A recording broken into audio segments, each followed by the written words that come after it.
De volta com o nosso programa Tudo Posso e vamos falar de saúde. A asma é a quarta causa de internação hospitalar no Brasil. A asma é uma doença inflamatória crônica das vias aéreas que atinge crianças e adultos em todo o mundo. Os seus sintomas incluem tosse, falta de ar, chiado e aperto no peito. Com a chegada do inverno, os sintomas podem se agravar, como o aumento de infecções. Outros fatores também podem desencadear a doença, entre eles poluição, mofo, alteração do clima, produtos de limpeza, cigarro, estresse e entre outros. E para tirar todas as suas dúvidas sobre a doença, no programa de hoje, nós estamos recebendo o cardiologista Dr. André Dabarian. Tudo bem? Boa tarde, doutor. Boa tarde, Maria Cândida. Sempre bem-vindo aqui. Um prazer estar sempre aqui no programa com vocês. Primeiro, o que é a asma? Pois é. Bom, a gente já falou um pouco o que é, mas quero ouvir Vamos de às especializações, né? Lembrar que a asma hoje, como você mesmo falou, é a quarta causa de internação hoje no Brasil. São mais de 300 milhões de pessoas no mundo inteiro. 300 milhões? Milhões no mundo inteiro. Nossa, é muita gente. Que tem asma. No Brasil, nós temos uma incidência de um asmático para cada 7 pessoas. Então, é gigantesco também. É uma incidência muito grande. A gente tem um número maior no Brasil ou no mundo? No mundo, em algumas regiões, é maior que o Brasil. Mas o Brasil é um dos campeões. Tanto é que a terceira e quarta causa, tem momentos no inverno, agora aumenta. Para a terceira, no verão, a quarta causa de internação no Brasil. São mais de 3 mil mortes de pacientes asmáticos no Brasil. Então, isso é um número bastante expressivo, né, que nos remete a sempre ter um cuidado e a saber um pouco mais dessa doença que aflige a população do mundo inteiro, mas em especial sobre o Brasil. Muitas vezes a gente não liga, né? Fala assim, a pessoa está com asma e tal, mas é uma coisa séria. É uma coisa séria. Então, a definição propriamente dita da asma é que é uma inflamação crônica dos brônquios. Nós trouxemos até uma imagenzinha que a gente pode até mostrar, mostrando exatamente onde é que é o brônquio, não é? Olha aí, a gente está com a imagem no ar. Então, vamos lá. Aí nós começamos a ver aquela parte em azul, que é a traqueia, por onde nós respiramos. O ar desce por essa parte azul que nós respiramos e ela entra no pulmão propriamente dito, dando aquelas ramificações. Ali são os brônquios. O asmático, ele tem uma inflamação permanente daquela porção ali que nós chamamos de ramificação, brônquio. Exatamente, naquelas ramificaçõezinhas, não é? E ele fica comprometido sempre com isso. Então, nós falamos que a asma é uma doença crônica. E, por mais que muitas pessoas falem que se curou da asma, a asma não tem cura. É uma doença crônica como o diabetes, como a hipertensão arterial, mas que ela tem controle. Você pode viver muitos anos até sem ter uma crise asmática. Basta saber algumas coisas, nós vamos falar aqui durante o programa, sobre esse comportamento, essa prevenção e qual é o tipo de atitude que o asmático deve ter. E assim, propriamente falando da asma em si, existe uma grande confusão, onde as pessoas falam, eu tenho asma ou eu tenho bronquite. Isso existe mesmo. Isso é importante, né? A gente deixar bem claro o que é uma coisa e o que é a outra. A bronquite, como o sufixo "ite" fala, é sempre uma inflamação aguda. Então, eu tenho uma apendicite, eu tenho uma bronquite, eu tenho uma amidalite, eu tenho uma gastrite, são coisas agudas que aconteceram. Então, qualquer um de nós aqui, que não é asmático, pode ter uma inflamação aguda naquele momento. Então, fez uma gripe, está gripado naquele momento, fez uma sinusite, como o Rafael estava com uma sinusite, estávamos conversando agora há pouco, ele está um pouquinho mais adoentado. Essa sinusite pode virar uma bronquite e uma inflamação aguda naquela parte daquele brônquio que nós mostramos. E pode virar uma pneumonia também. Pode virar uma pneumonia. Isso geralmente é ocasionado por vírus, mas podem também ser bacterianas e essas inflamações acontecem naquele momento. Desinflamou, tomou o remedinho certo, tomou o seu antibiótico, o seu anti-inflamatório. Acabou com a bronquite. Acabou com a bronquite. Ela não volta nunca mais, a não ser que você pegue uma nova infecção. Que é através do vírus. Através do vírus. Um novo vírus. Pois é. Já o asmático, não. Ele realmente continua com essa doença permanente nas vias aéreas, que pode se exacerbar. O que é exacerbar? É piorar, ter a crise em alguns momentos da vida. Então, esse é o diferencial. A gente falou um pouquinho de quando as coisas pioram, quando a asma piora, mas eu queria que você falasse qual é o momento que a asma piora? É no inverno, quando está seco, quando está frio? Então, existem fatores que nós chamamos de gatilhos, são os fatores desencadeantes da asma. Quais são eles, né? O frio é um deles, temperaturas muito secas é uma delas, sobretudo agora que nós percebemos claramente que no inverno aumenta muito a internação e piora muito os asmáticos.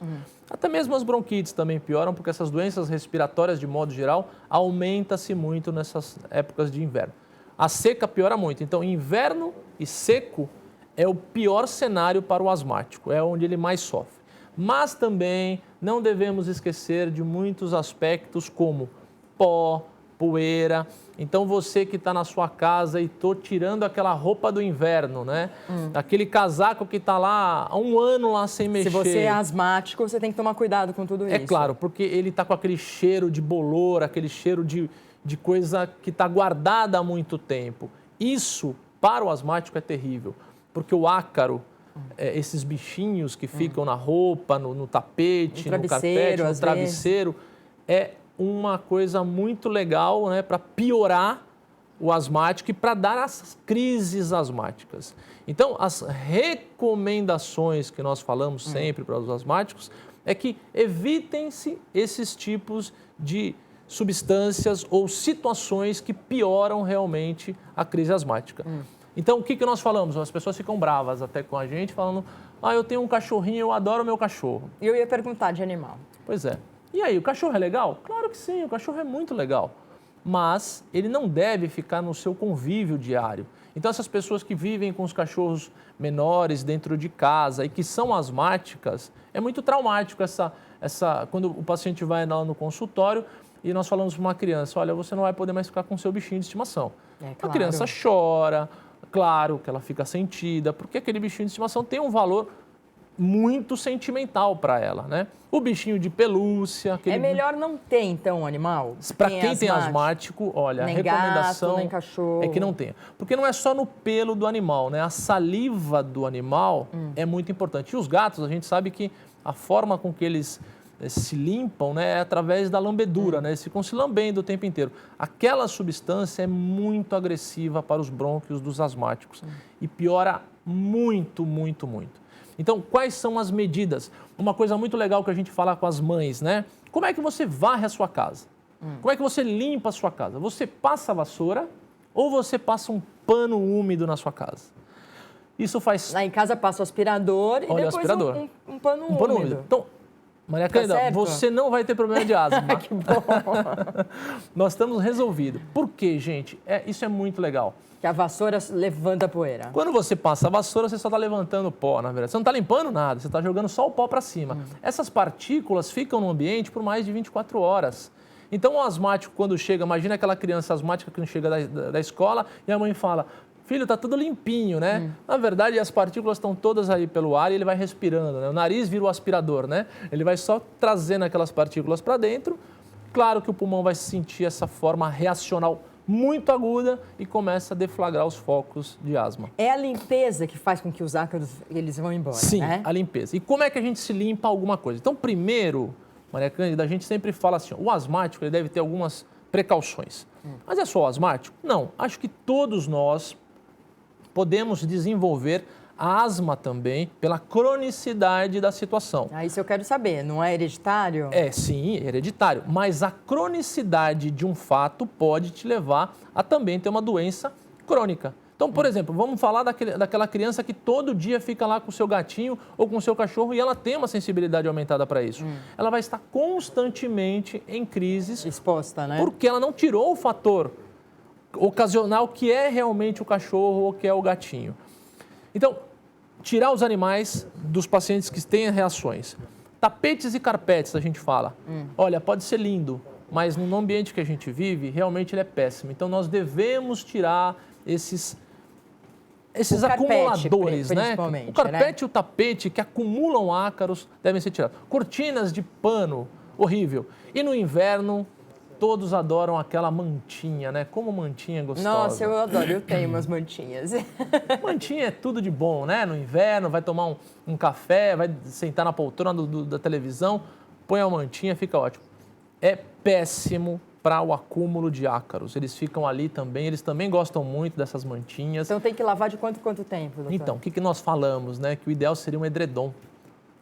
O edredom é o mais importante. Ou então, você em casa que está aí com a sua mantinha, o que eu vou fazer? Vou jogar fora a minha mantinha? Não. Nós damos umas recomendações, que é você colocar um lençol por cima da mantinha e costurar em volta. Ela vira um edredom.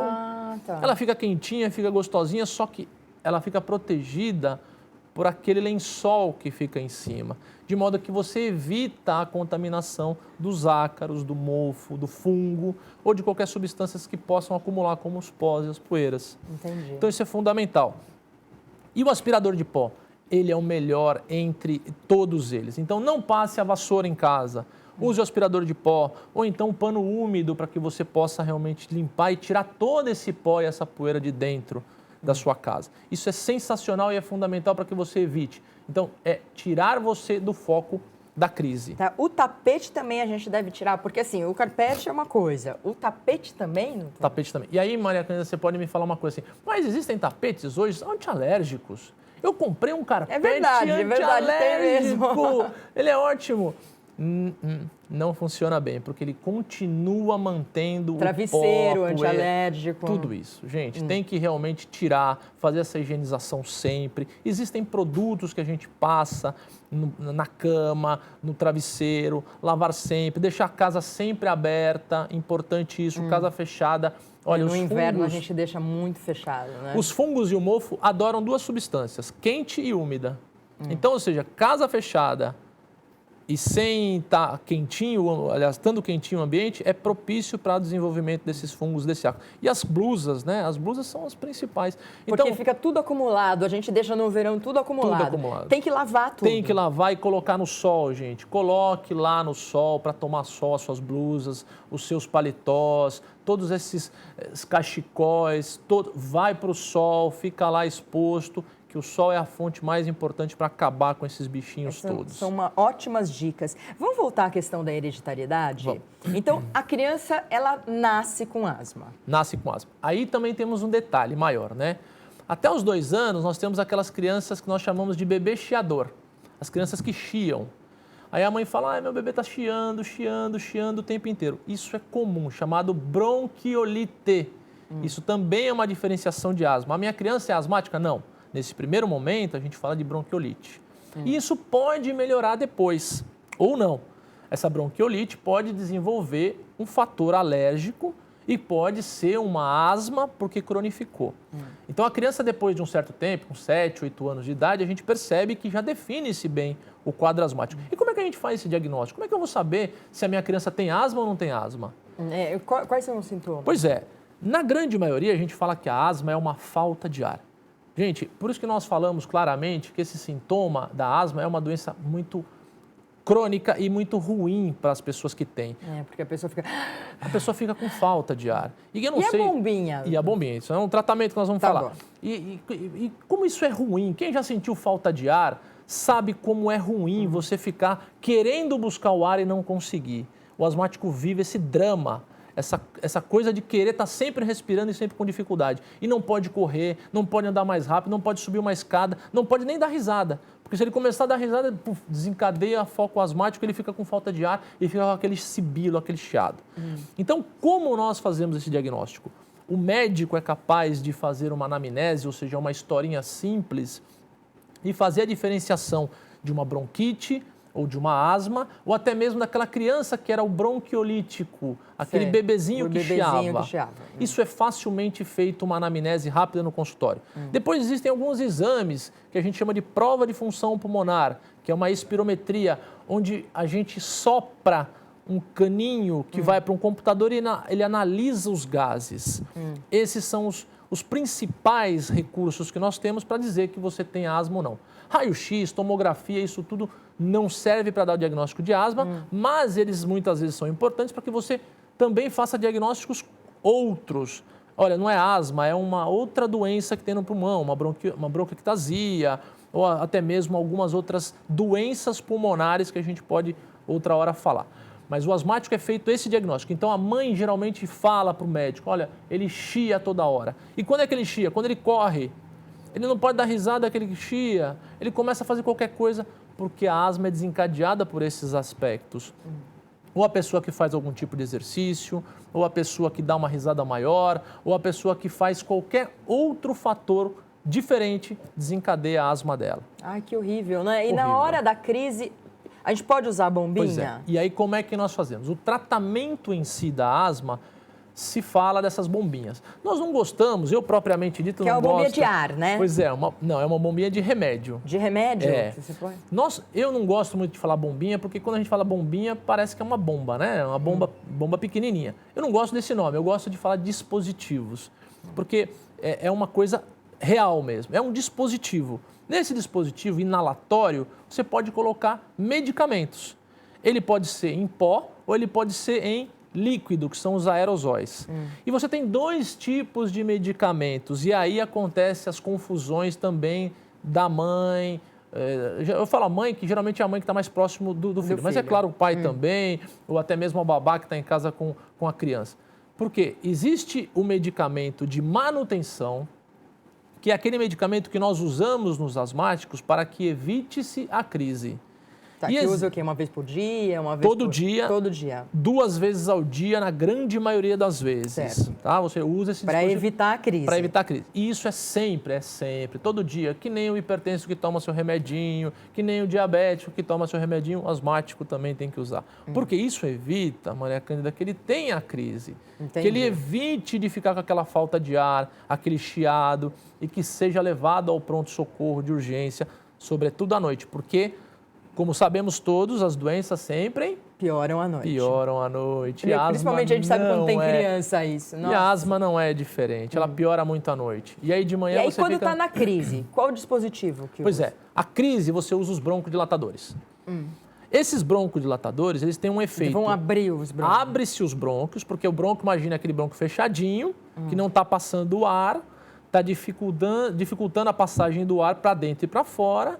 Ele vai e dilata a musculatura. Como se fosse um vasodilatador. Pois é, na imagem a gente consegue ver que aquele ponto, aquelas arvorezinhas azuis, elas dilatam, porque aquilo ali tudo é musculatura em volta dela. Entendi. Então você dilata a musculatura.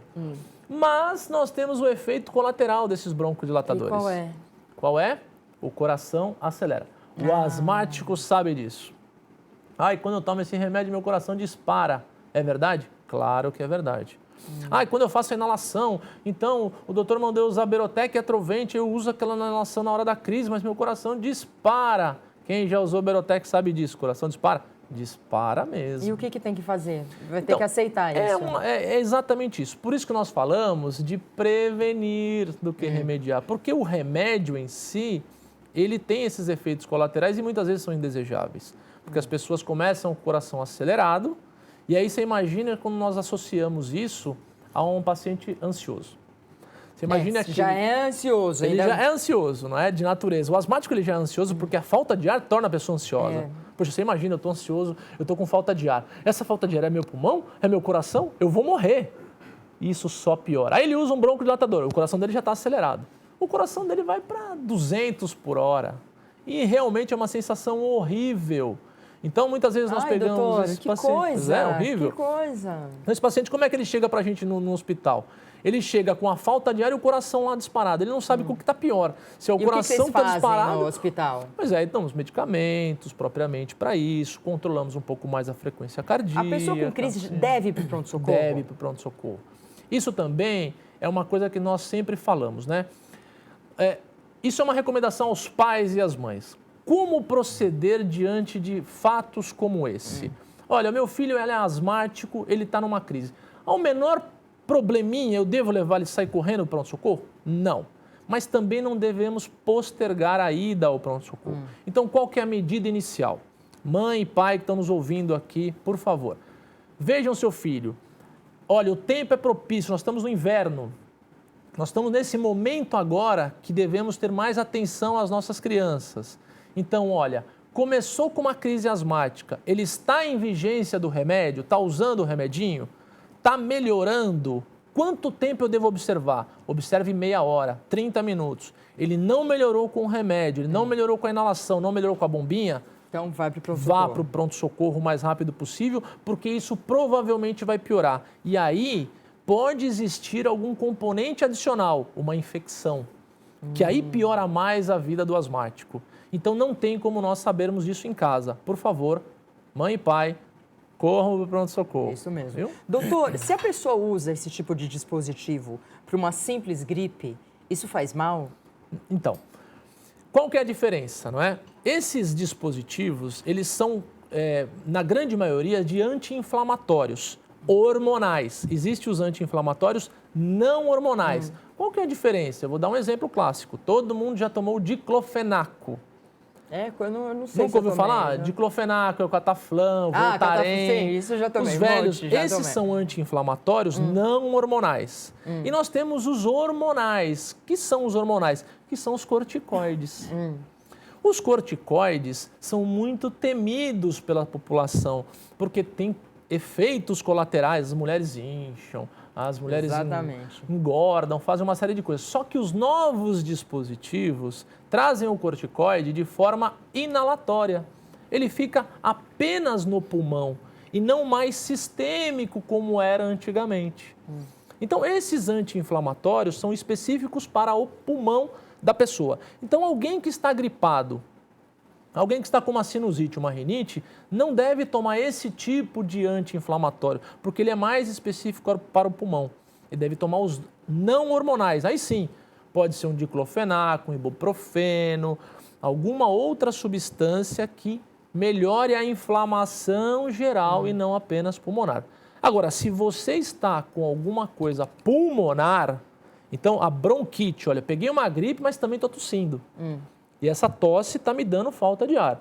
Nesse caso, o anti-inflamatório, como o corticoide, pode sim ajudar. Mas quem vai definir isso é sempre o seu médico. Né? Por favor, a automedicação, pessoal, pode ser perigosa para vocês. Muito cuidado com elas, viu? Vamos falar de inalação. A minha filha já fez inalação várias vezes no pronto-socorro e tudo, e é uma inalação forte, certo?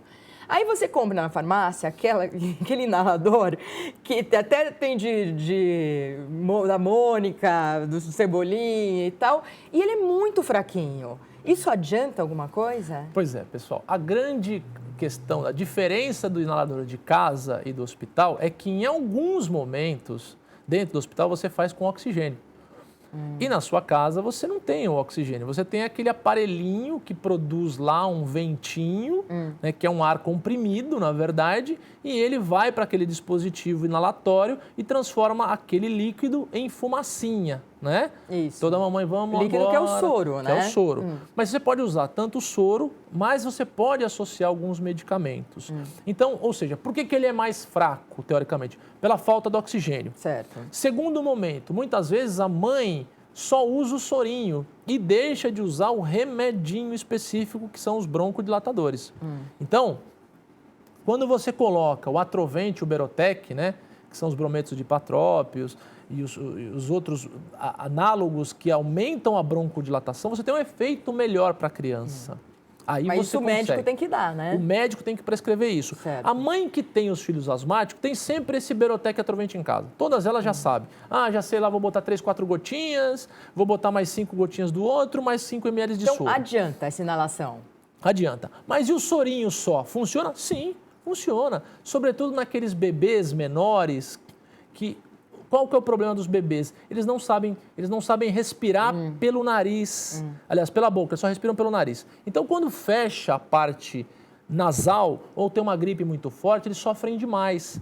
Então, esse sorinho, ele umedece as vias aéreas, essa umidificação melhora esse muco que fica preso nos alvéolos e nos brônquios, diminuindo a passagem. Então, esses brônquios, eles liberando pela fluidificação desse muco, melhora até a tosse, melhora até a saída dessa secreção que está parada ali dentro, melhorando a respiração do bebê. Tem que fazer uma vez por dia ou mais de uma vez? Se for só o sorinho, você pode fazer várias vezes ao dia. Percebeu que a criança está com mais dificuldade de respirar? Faça o sorinho. Se percebeu que ele está chiando, é aquele bebê que está chiando e foi no médico e ele colocou os remedinhos já com o Berotec Atrovente, use o Berotec Atrovente sim. Dá para comprar esse Berotec? Dá para comprar na farmácia numa boa, sem prescrição médica inclusive. Só que lembrar, o coração da criança, do bebê que já é acelerado, vai acelerar mais. Isso é uma reação natural do medicamento e não tem como evitar. Por isso tem que usar com orientação médica sempre. Ligue para o seu médico. Não tenha dúvida de falar, doutor, olha, estou aqui com a minha criança, o que eu faço nesse momento? Ele vai te orientar. Faça uma inalação assim, observe 20 minutos, veja como é que ela fique. Não melhorou? Não postergue a sua ida ao pronto-socorro. É muito importante a ida ao pronto-socorro, viu, Ana? Nossa, é muito importante mesmo. A gente que tem criança pequena sabe como elas sofrem, principalmente nessa época. Então, a tendência é piorar a asma agora, nesse inverno. Maria Cândida, no inverno tudo piora realmente, né? Piora porque também nós estamos em ambientes sempre fechados. Uma outra coisa que a gente recomenda também é o ônibus, né? Você que toma ônibus, o que acontece? Você fecha tudo no ônibus lá, janelas fechadas, todo mundo fechado, em ambientes fechados. Isso piora não só a asma, mas piora as doenças respiratórias. Mas se você vai abrir, o outro vai reclamar, né, doutor? Pois é. Aí você fala para ele assim, ó, eu tô com uma doença respiratória, se não abrir, eu vou passar para você. Acabou o problema, ele vai abrir numa boa. Não, então tudo bem, tudo bem. Porque ninguém quer ficar doente, né, obviamente. É verdade. Isso é um fator que sempre em todo inverno piora. E quanto mais seco ele for, pior é. Então no inverno, vamos torcer que chova, pelo menos, dar uma umidificada no ambiente para melhorar parece um que pouco. Amanhã vai chover o Tomara, dia inteiro. Tomara. Bom, doutor, muito obrigada. Um prazer, volte sempre, viu? sempre é ótimo falar com você. É um prazer aí. A gente aprende muito. Um prazer estar aí com vocês, aí com toda a equipe do programa. É sempre uma honra estar aqui com vocês. Viu? Muito obrigada. Obrigado. Gente, no próximo bloco a gente vai falar de comportamento. Excesso de bom humor pode ser sinal de depressão. Você sabia disso? O doutor Diego Tavares, ele é psiquiatra, está com a gente e vai falar sobre isso daqui a pouco.